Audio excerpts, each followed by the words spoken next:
한 주간들 다 잘 지내셨죠? 아멘. 저희들이 열왕기 하 말씀을 계속해서 보고 있습니다. 왕들의 역사를 공부하는 것은 사실 저도 뭐 어린 시절에 보면 그렇게 역사를 별로 안 좋아해가지고 여러분들 중에는 뭐 이렇게 따분한 이야기들이 계속 연속될까 하는 생각을 하실 거예요. 그런데 우리가 뭐 저 나름대로의 생각은 나이를 먹다 보니까 우리가 역사 속에서 배우지 아니하면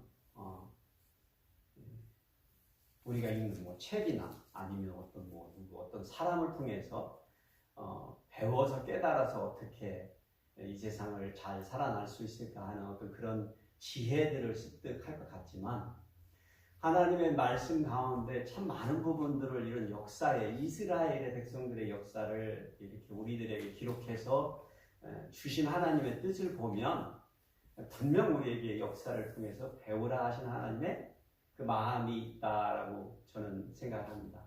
그래서 어려워도 이런 역사에 대한 이야기들을 나누는 것이 우리 성도들에게는 유익할 줄 믿습니다. 오늘 제가 선택한 키워드는 순응이라는 단어입니다. 순응. 이 단어 역시 별로 많이 쓰지 않는 단어지만 여러분들이 어렴풋이나마 그 뜻이 무슨 의미인지는 이미 알고 계실 거예요. 주어진 환경이나 상황에 맞추어서 자신의 생각이나 행동을 조절하면서 따르는 것 같은 어떤 이런 태도, 자세를 의미합니다. 그런데 여러분이 믿거나 말거나 우리 각자가 참으로 이 순응을 잘하는 삶을 살고 있어요. 순응을 잘하고 있어요. 뭐 노력하지 않아도 순응을 아주 잘하는 아주 그 순응에 능숙한 사람들이 우리들입니다. 대부분 우리는 노력하지 아니하면 자연스럽게 우리의 육체적 정욕이나 아니면 안목의 정욕이나 이생의 자랑에 순응하며 살도록 우리의 본질이 그렇습니다. 그런데 성도는 그러한 것들에 순응하여 살도록 만들어진 사람들이 아니라 비록 그러한 존재들이지만 우리는 하나님의 뜻에 순응하도록 부름을 받은 존재들입니다.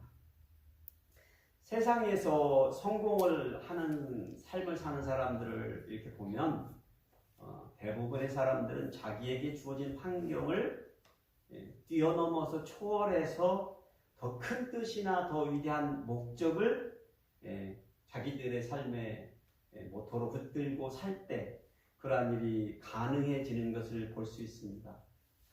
한 예로 우리가 잘 아는 한 사람의 인생이 그랬습니다. 조엘이라는 백인 여대생이 압둘 파타라는 시리아 출신의 위스콘신 대학원에서 유학을 하던 남자를 만나서 사랑에 빠졌습니다. 그런데 조엘의 가족은 딸이 무슬림인 이 시리아 남자와 연애하는 것을 극도로 자연스럽게 반대했죠. 하지만 그 둘은 자기들의 사랑을 포기하지 아니하고 지속적으로 만났고 결국 조엘은 임신을 하게 됐습니다. 그래서 가족들은 이제 낙태하기를 종용하고 그럼에도 불구하고 조엘은 아이를 낳기 위해서 대학을 중단하고 샌프란시스코로 이사와서 아기를 낳았습니다.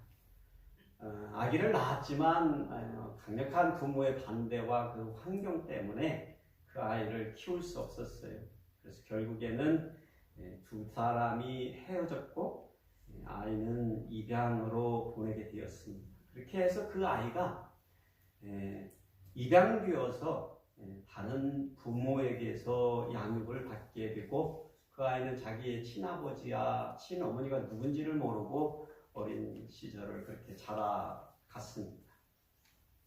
이 이야기는 여러분이나 저도 너무나 잘 알고 있는 애플 컴퓨터 회사를 세운 스티브 잡스의 실화의 이야기입니다. 많은 사람들이 성공한 스티브 잡스의 인생에 대해서는 알고 있지만 그가 어떠한 어려운 환경을 뛰어넘어서 극복하고 위대한 기업가가 됐는지는 잘 모릅니다. 별로 그 사람이 그런 말을 하는 것을 즐겨하지 않고 그래서 아는 사람이 별로 많지 않습니다. 여러분들 뭐 아셨는지는 모르겠지만 오늘 처음 듣는 분들이 많으실 거예요. 오늘 우리는 본문의 말씀을 통해서 열왕기하 11장을 다룹니다. 하나님의 뜻에 순응하는 개혁이라는 설교 제목으로 과연 어떤 인생이 그런 인생을 사는 것인지 이스라엘의 역사 속에서 배워보기를 원하는 것입니다. 저희들이 교독할 말씀은 11장 전체의 말씀을 다루겠지만 10절에서 21절까지의 말씀을 다루겠습니다. 나는 대체적으로 나에게 주어진 내 상황에 순응하며 대체적으로 사는 사람인 것 같다 하는 분이 먼저 읽으시고, 나머지는 나는 내 뜻대로 어떤 내가 원하는 어떤 것에 뜻을 맞춰서 보편적으로 사는 사람이다 라고 생각하는 분들이 그 다음을 읽으시면 되겠습니다. 시작. 제사장이 여호와의 성전에 있는 다윗 왕의 창과 방패를 백부장들에게 주니 호위병이 각각 손에 무기를 잡고 왕을 호위하되 성전 오른쪽에서부터 왼쪽까지 제단과 성전 곁에 서고 여호야다가 왕자를 인도하여 내어 왕관을 씌우며 율법책을 주고 기름을 부어 왕으로 삼으매 우리가 박수하며 왕의 만세를 부르니라. 아달랴가 호위병과 백성의 소리를 듣고 여호와의 성전에 들어가 백성에게 이르러 봄에 왕이 규례대로 단 위에 섰고 장관들과 나팔수가 왕의 곁에 모셔 섰으며 온 백성이 즐거워하여 나팔을 부는지라. 아달랴가 옷을 찢으며 외치되 반역이로다 반역이로다 하매 제사장 여호야다가 군대를 거느린 백부장들에게 명령하여 이르되 그를 대열 밖으로 몰아내라. 그를 따르는 자는 모두 칼로 죽이라 하니 제사장의 이 말은 여호와의 성전에서는 그를 죽이지 말라 하니라. 이에 그의 길을 열어주매 그가 왕궁에 말이 나는 길로 가다가 거기서 죽임을 당하였더라. 여호야다가 왕과 백성에게 여호와와 언약을 맺어 여호와의 백성이 되게 하고 왕과 백성 사이에도 언약을 세우게 하매 온 백성이 바알의 산당으로 가서 그 신당을 허물고 그 제단들과 우상들을 철저히 깨뜨리고 그 제단 앞에서 바알의 제사장 mat단을 죽이니라. 제사장이 관리들을 세워 여호와의 성전을 수직하게 하고 또 백부장들과 가위 사람과 호위병과 온 백성을 거느리고 왕을 인도하여 여호와의 성전에서 내려와 호위병의 문 길을 통하여 왕궁에 이르매 그가 왕의 왕자에 앉으니 다시 읽으시겠습니다. 온 백성이 즐거워하고 곧 온 성이 평온하더라. 아달랴를 우리가 왕궁에서 칼로 죽였더라. 요아스가 왕이 될 때 나이가 7세였더라. 아멘. 지난주에 저희들은 엘리사 선지자를 통해서 하나님의 선지자, 한 청년 선지자를 파송하여서 그로 하여금 예후라는 사람을, 예후 장군이었죠, 기름 부어서 북이스라엘의 왕으로 세우도록 하는 하나님의 명령을 받은 것을 저희들이 배웠습니다. 그래서 예후가 하나님의 말씀의 명령에 따라서 일어나서 자기의 왕 여호람 또는 요람이라고 하는 이 왕을 향하여서 쿠데타를 일으키고 그를 대항하여 전쟁 가운데 요람을 활로 쏴서 죽이는 그런 장면을 저희들이 배웠습니다. 그리고 나서 그의 태후 이세벨 또한 찾아가서 그녀를 죽임으로 인하여서 여호와 하나님의 예언을 성취했다는 말씀을 배웠습니다. 이게 이제 북이스라엘에서, 북쪽 나라에서 벌어진 역사의 사건이었어요. 지난주에 저희들이 다룬 게. 그런데 이러한 역사의 북쪽에서의 사건을 통하여서 남쪽의 나라, 유다죠.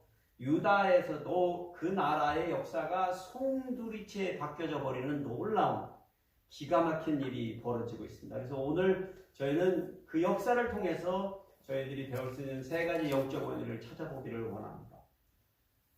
첫째, 이 북이스라엘의 역사의 변화와 맞물려서 남유다의 나라에 찾아온 변화, 커다란 엄청난 일을 통하여서 우리가 배우는 것. 첫째, 이기적인 인간 동맹은 그곳 동맹에 참여하고 있는 모든 공동체의 불행을 초래한다는 것을 배우게 됩니다. 예후가 아합과 이세벨의 가문을 멸문지화시켰죠. 하나님의 심판대로입니다. 하나님이 말씀하신 대로예요. 그렇게 해서 북이스라엘의 오므리 왕조가 막을 내리고 예후 왕조가 시작이 되는 거죠. 그런데 그 사건이 남왕국에 영향을 미쳤다는 거예요. 왜냐하면 그 둘이 동맹하고 있었던 시절이에요.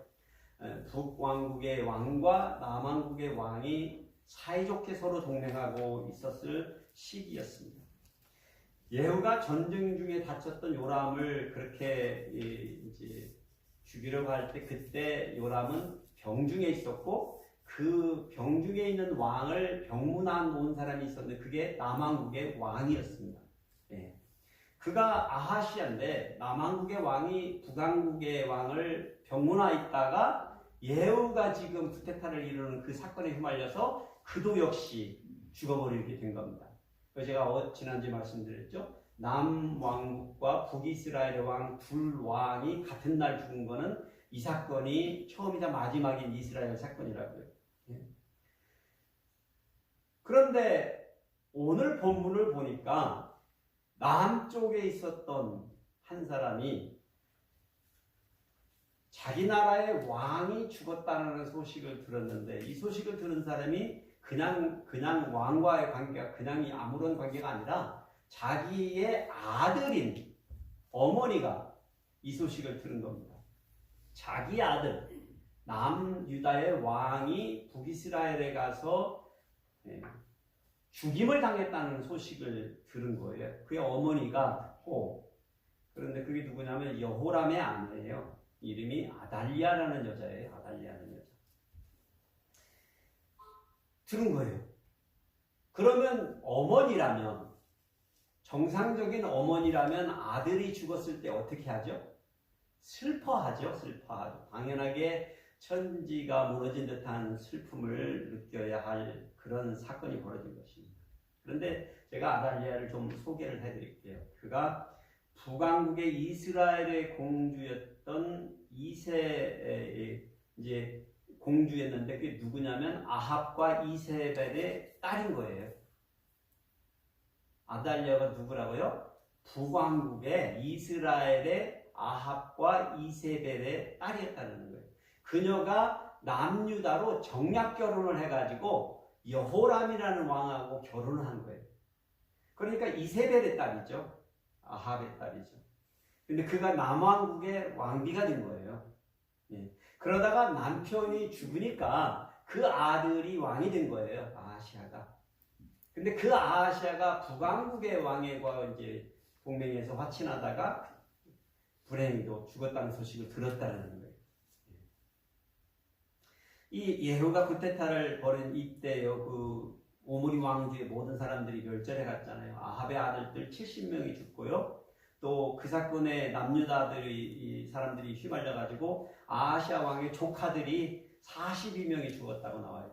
사실 이 다른 구절들을 읽어보면 아하시아의 아들들이 죽었다고 그러는데, 사실 이 사건에서는 잘 읽어보면 역대하를 이렇게 공부를 해보면 아들들은 이미 다른 사건을 통해서 죽었고 조카들이 이때 죽은 사건입니다. 하여튼간 멸문지화를 당하고 남왕국의 왕의 자손들도 휘말려서 그렇게 죽는 사건이 벌어진 거예요.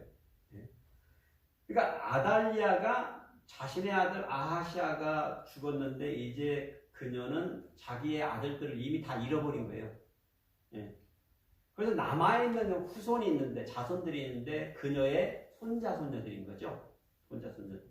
근데 어떻게 된 일인지 아달리아가 무슨 결심을 했냐면 자기의 손자들을 다 죽여버리는 사건을 벌리는 것입니다.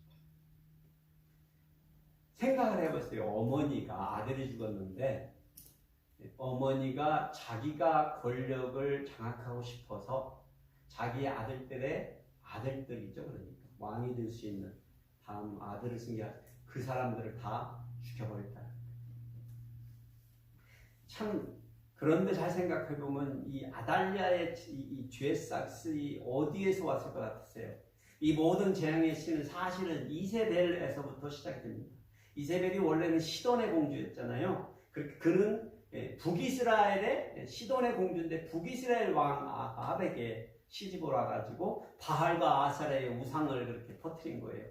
근데 이세벨의 딸은 남왕국으로 시집 와가지고 바알과 아사레를 남왕국에다 또 퍼뜨린 거예요. 그 어머니의 그 딸인 거예요.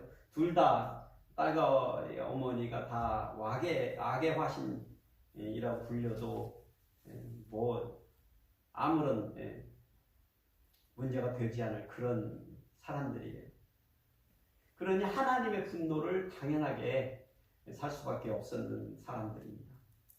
그러니까 이제 그녀의 딸이야, 이제 이세벨의 딸이 이 아달랴가 얼마만큼 지대하게 남왕국에 영향을 끼친 거예요. 이세벨은 북왕국에 영향을 끼쳤지만 그의 죄악이 남왕국까지 넘어오고 그의 딸을 통해서 이 죄악이 남북을 통틀어서 이스라엘에 엄청난 일을 가져온 것입니다. 아달랴가 북이스라엘에 20명의 왕이 있었다고 그랬죠. 그리고 남유다 남쪽 왕국에 20명의 왕들이 있었다고 했어요. 토들 몇 명이에요? 40명이죠. 40명의 왕들 중에 유일한 이스라엘 역사 가운데 있었던 여자 왕입니다. 기억하셨어요? 아달랴라는 사람은 이스라엘의 역사에 유일하게 6년 동안을 통치한 여왕이 이렇게 해서 된 것입니다. 그런데 잘 생각해보면 얼마만큼 이러한 일들이 악한 그리고 이스라엘 남과 북의 공동체의 불행을 초래했는지를 알 수 있습니다. 이 모든 것이 우상 숭배의 뿌리의 시작인 것이요. 이세벨과 아달랴로부터 온 것입니다.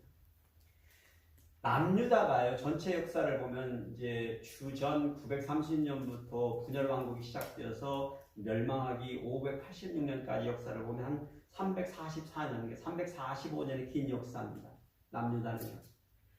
북이스라엘은 한 200년 된다고 제가 말씀드렸죠. 남유다의 역사가 340년 역사 가운데 가장 흑역사예요. 어느 정도 이게 흑역사냐면 여러분이 훗날 마태복음에서 예수님의 족보를 기록할 때 다윗의 혈통을 따라서 내려오는 예수님의 족보를 기록을 합니다. 그런데 여호람과 아달랴의 3대 후손들인 아하시야와 요아스와 아마샤라는 왕들의 이름이 쑥 빠집니다.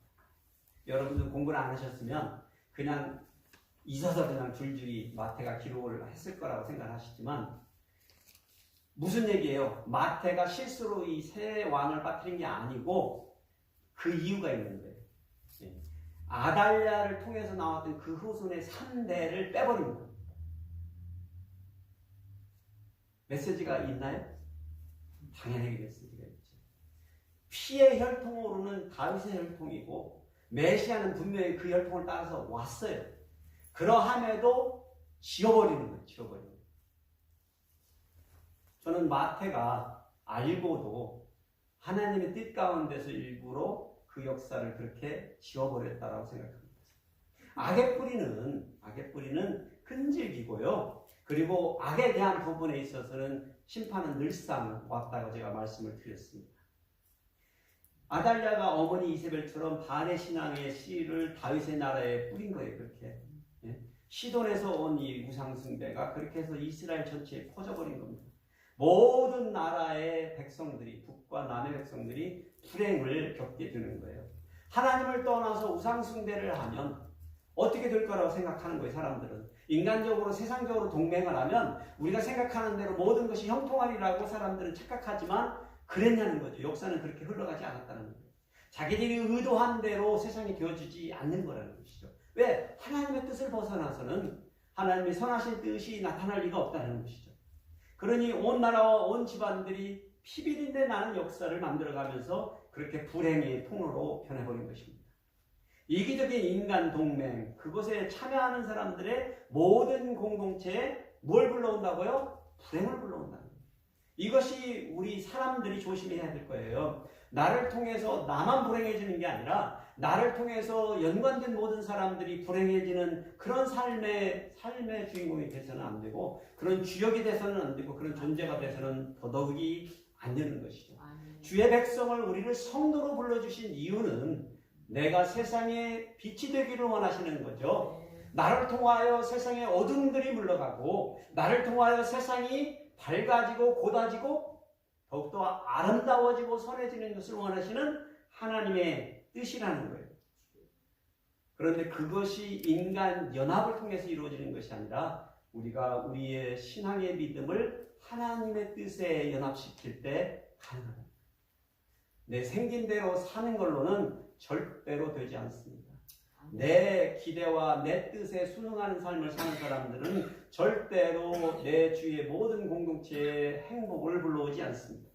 하나님의 뜻에 내 마음을 연합시켜서 그렇게 나아가는 공동체가 될 때, 그 중심에 하나님이 계실 때 사랑과 신뢰가 있고 그 가운데 헌신이 있으며 그 가운데 공동체의 행복이 있다는 것입니다. 저나 여러분들이 나를 통하여 그러한 공동체로 변해져 가고 그런 방향으로 흘러가고 그러한 복들이 임할 수 있는 사람이 되도록 노력하시는 신앙의 성도들이 되시기를 축복해드립니다. 두 번째 저희들이 배우는 것은 악한 인간의 역사 속에서도 이런 암흑의 역사, 지워버리고 싶은 인간의 역사 속에서도 그러나 하나님의 은혜, 하나님의 선하신 뜻은 나타나고 있다는 거예요. 그런 하나님의 선하신 뜻이 드러나고 있다는 것을 우리가 아는 게 굉장히 중요해요. 안 그러면 우리에게 소망이 없어요. 뭐 이런 일이 이렇게 벌어질까 이렇게 생각하면 정말 하나님이 아니 계신 것 같단 말이죠. 아달랴가 저지른 천인공노할 이 악행은요, 그녀의 계획대로 완전 범죄가 된 듯해 보였습니다. 그런데 하나님께서는요, 뒤에서 일하고 계셨어요. 아달랴가 칼날을 그렇게 휘두르면서 자기의 손자들을 쳐 죽이면서 권력을 잡아서 왕이 되고 있었을 때 그걸 바라보고 있었던 한 사람이 있었어요. 궁궐 한켠에서 그걸 보고 있었던 이 사람의 이름은 여호세바라는 사람이에요. 여호세바. 여호람 왕의 딸이고 아하시아의 누이예요.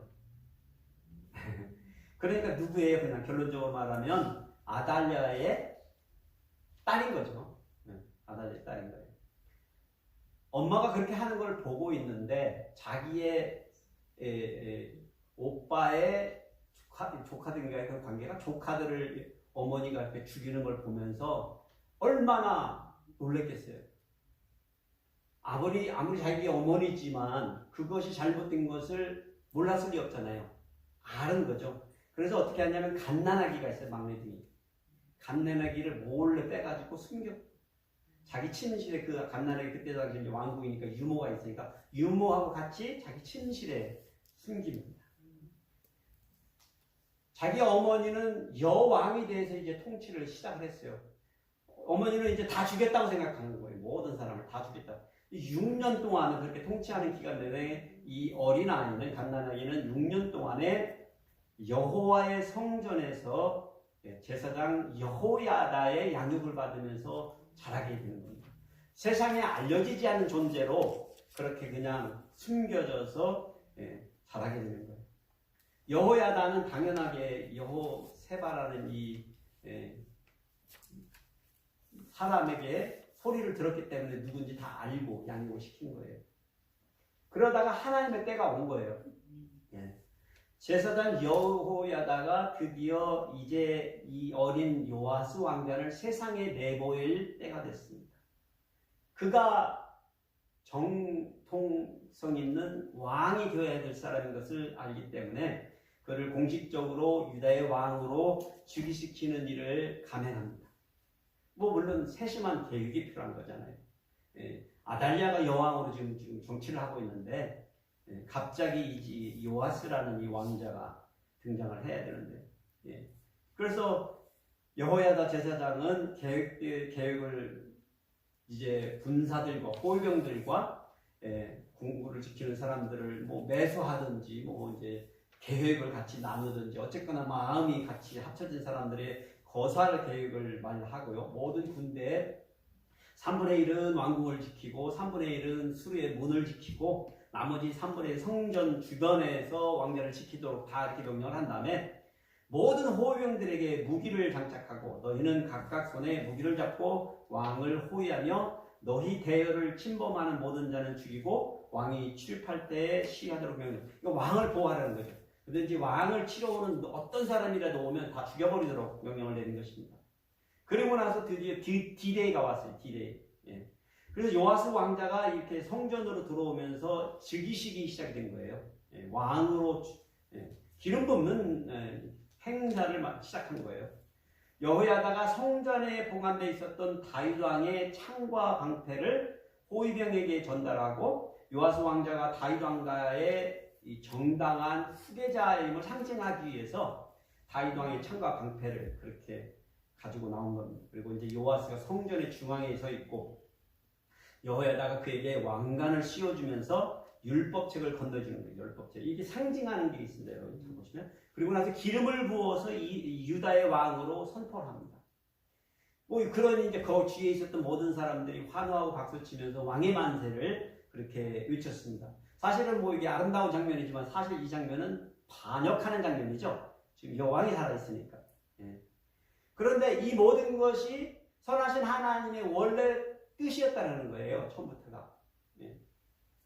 하나님께서 약속하신 이 뜻을 이루기 위해서는 요아스라는 사람이 어쨌거나 구출되어서 생명을 유지해야 됐고 여호야다는 제사장이라는 사람을 통해서 하나님의 율법을 배우면서 양육받으면서 자라게 되었고 그리고 누군가가 용기를 내어서 구테타를 일으켜서 기름 부어서 왕으로 세우는 놀라운 이러한 일들이 벌어졌다는 것이죠.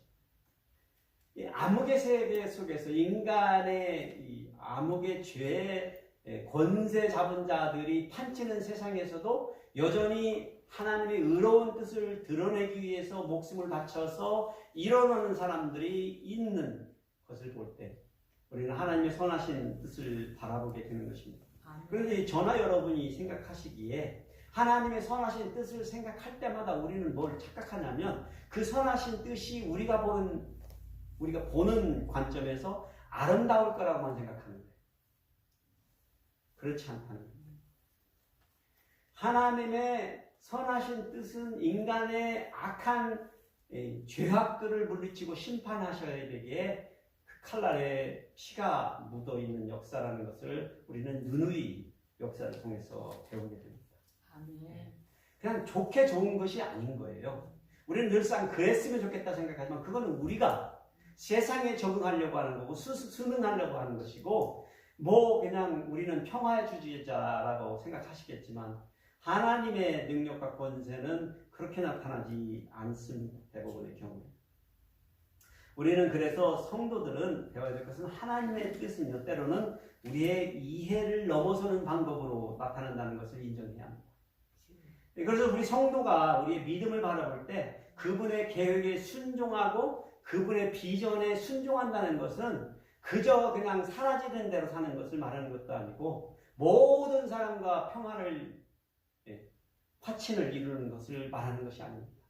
의로운 길을 가는 것을 말하는 거예요. 하나님이 원하시는 것을 성취해 나가는 삶을 말하는 거예요. 거기에서는 장애물들과 싸워야 할 일이 있고 거기에서는 판단해야 할 일이 있고 거기에서는 칼날이 있었다는 것입니다. 여호세바가 두려움을 이기고 어머니를 거역해서 요아스를 구출해 준 거잖아요. 목숨을 내놓고 하는 거예요. 목숨을. 뭐 제사장 여호야도 마찬가지죠. 그 요아스 왕자를 성전에서 키우다 걸리면 죽음이죠. 끝이죠. 그리고 왕이 지금 통치하고 있는데 여왕이 아달리아가 우리 시뻘겋게 떠서 통치하고 있는데 정통 있는 왕자라고 그를 왕으로 세울 수 있는 그런 용기도 필요했던 것입니다.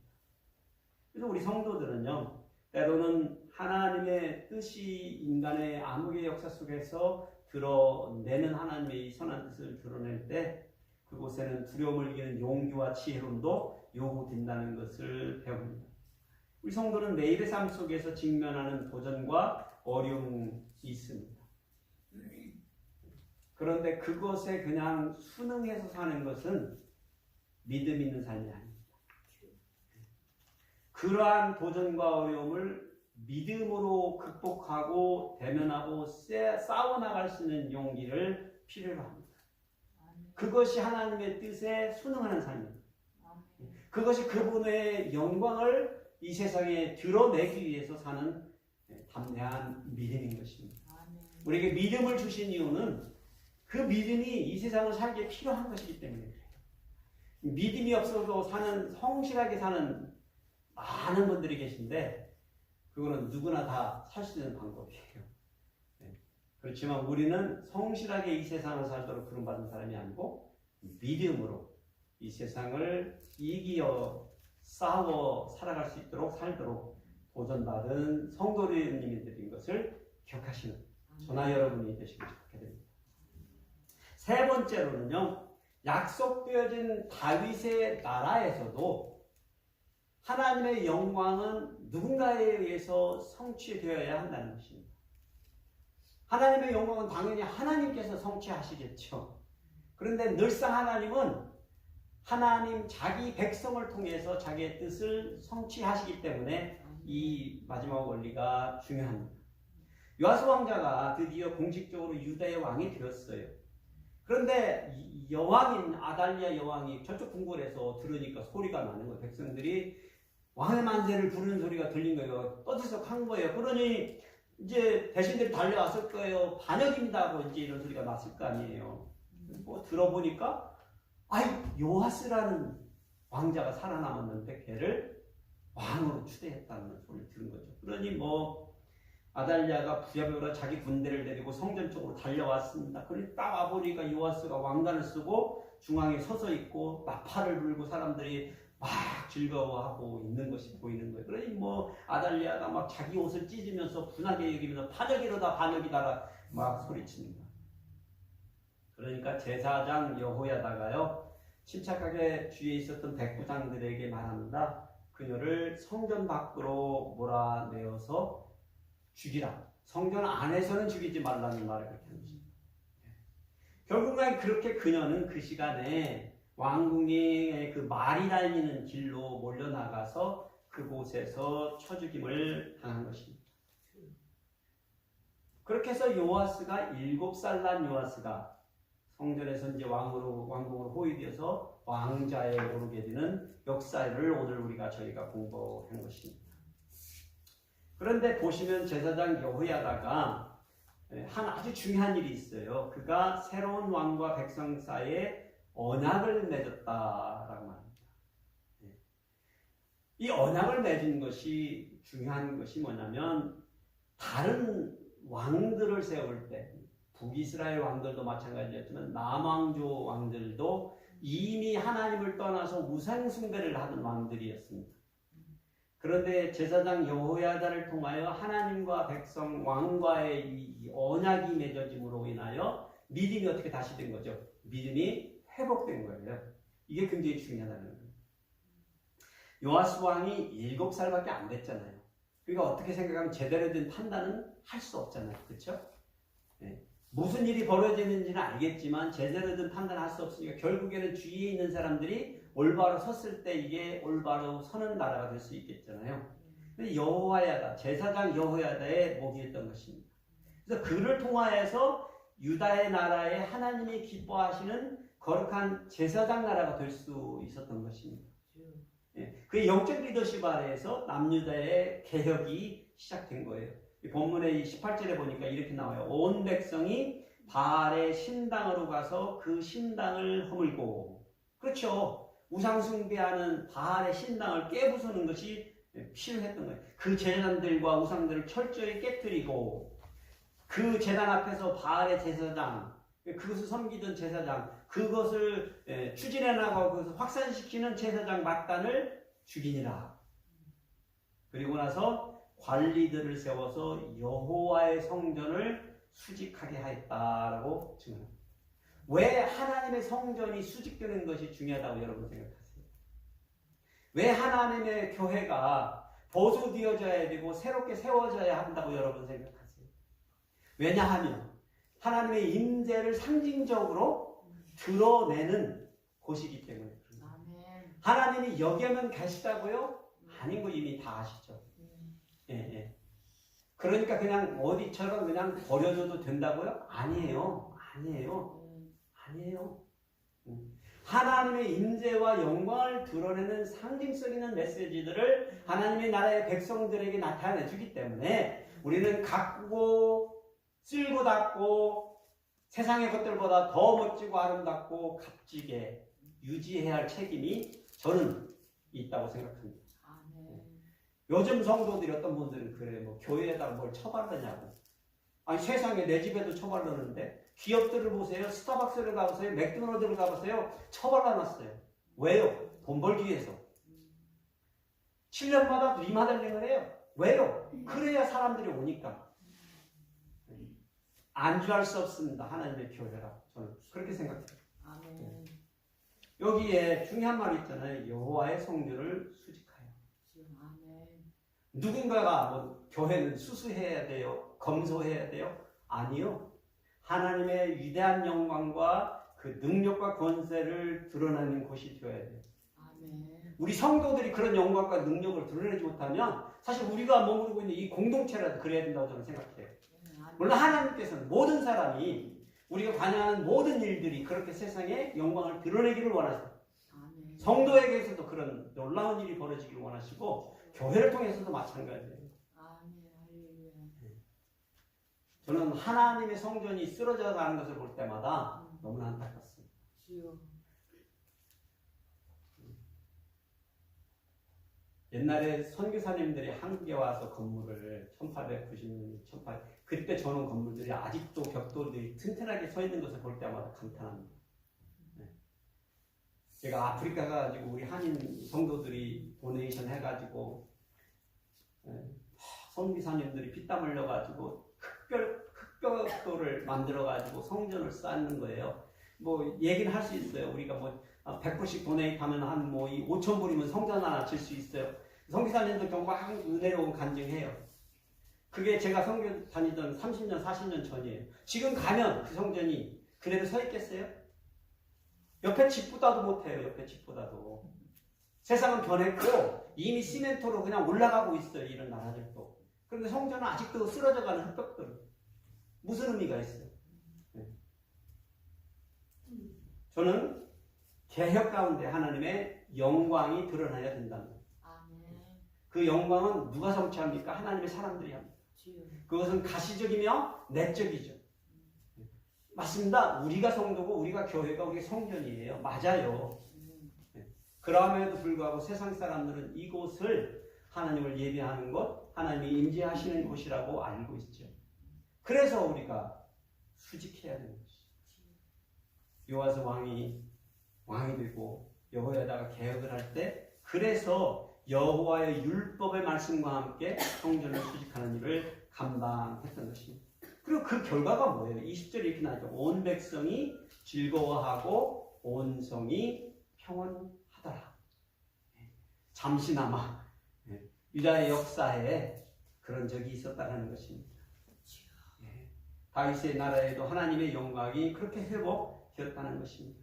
우리 성도들의 삶 가운데 불필요한 것들은요, 하나님께서 금하시는 것들은요, 우리 삶에서 우리 공동체에서 근절시켜버리는 계획이 필요하고요.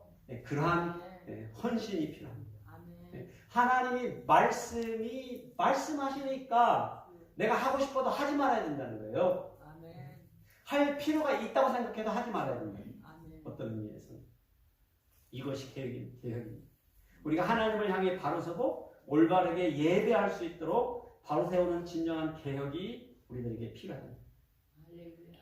인간의 악한 역사 속에서도 누군가는 이런 선한 일을 하기 위해서 일어나야 되고 용기를 품어야 되고 믿음을 발휘해야 한다는 것이에요.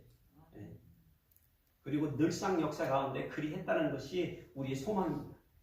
아무도 없을 것 같은데, 우리 중에는 아무도 그렇게 의롭게 일어설 수 있는 사람이 없을 것 같은데 저는 확신하건대 있다고 했습니다. 하나님께서 이루시는 말씀의 언약입니다.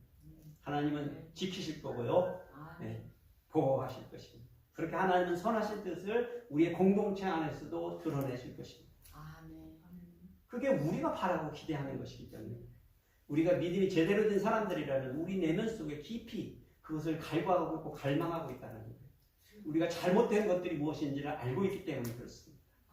그분의 선하신 뜻이 저나 여러분과 이 공동체를 통해서 그렇게 세상에 드러날 수 있는 그런 헌신들이 가능해지는 그런 삶을 사시도록 축복해 드립니다.